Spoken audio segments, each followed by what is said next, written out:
하고 그다음에 저도 비데 써봤는데 야 신세계가 펼쳐지더라고요.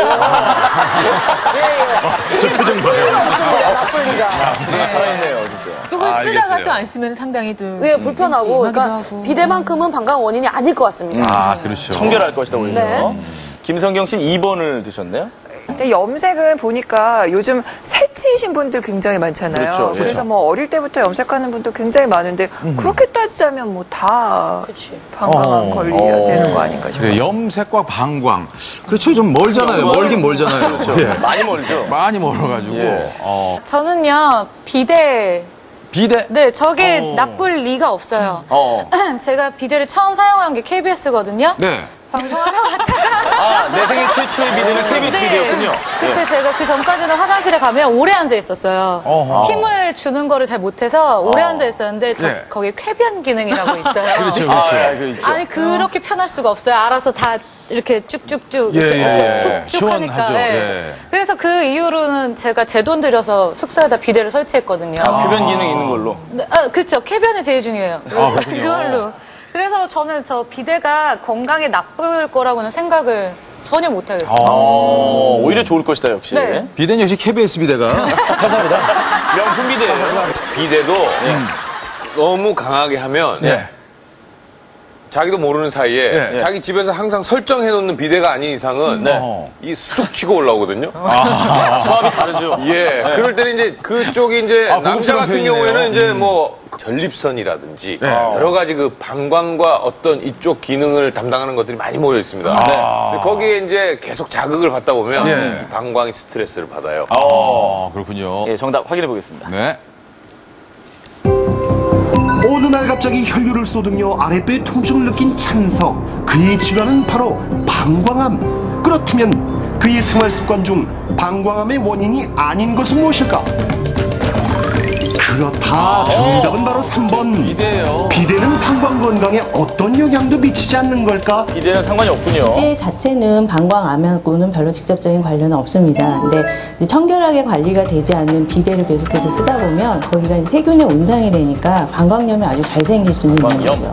그래서 특히 여자분들은 비데 방광염이 더 많이 관련이 있고 방광암하고는 별 상관이 없다고 할 수 있습니다.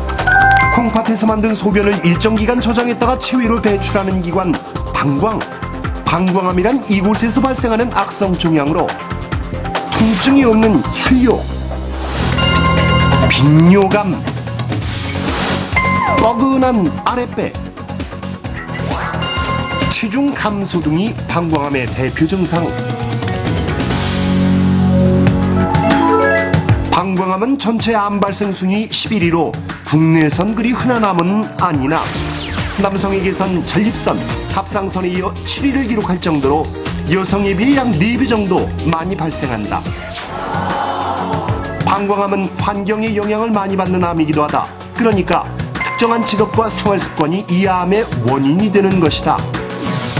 그렇다면 오늘 주인공의 생활습관, 소시지, 햄 등 가공육을 즐기고 염색을 자주 하며 흡연을 하는 것은 실제 방광암과 어떤 관련이 있을까?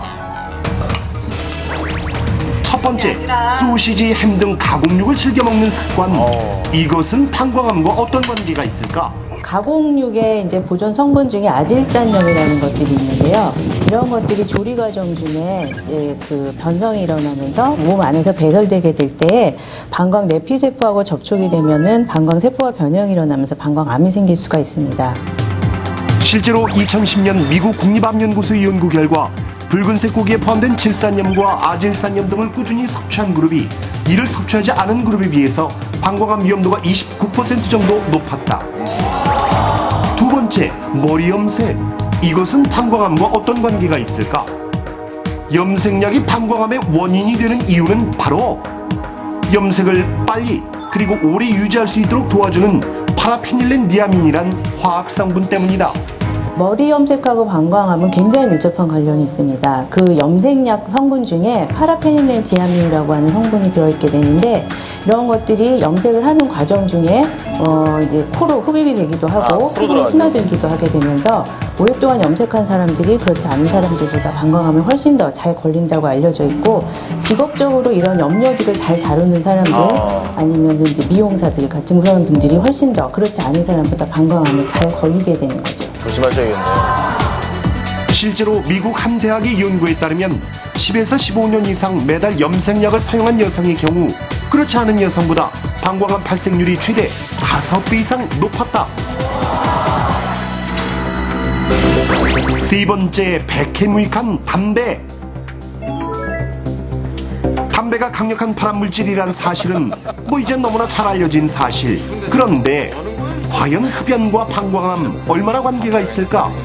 담배는 잘 알려져 있다시피 모든 암의 근원이라고 할 수 있을 정도로 이제 나쁜 그 물질이죠. 근데 담배에서 배출되는 그런 성분들이 방광 세포의 변형을 일으켜서 방광암을 잘 일으키는 그것으로 잘 알려져 있습니다. 그래서 영국의 어떤 연구에서 보면 방광암 환자들 중에서 옛날에 흡연을 했었던 흡연 경력에 있는 사람들이 그렇지 않은 사람보다 4배 더 방광암에 더 많이 걸리는 것으로 알려져 있고 또 직접 흡연을 하지 않더라도 어려서부터 간접 흡연을 한 사람들은 그렇지 않은 사람보다도 40% 정도 더 방광암에 많이 걸린다고 알려져 있습니다. 무심코 방치한 작은 습관, 때론 큰 병의 시작이 될 수도 있습니다. 어느 날 갑자기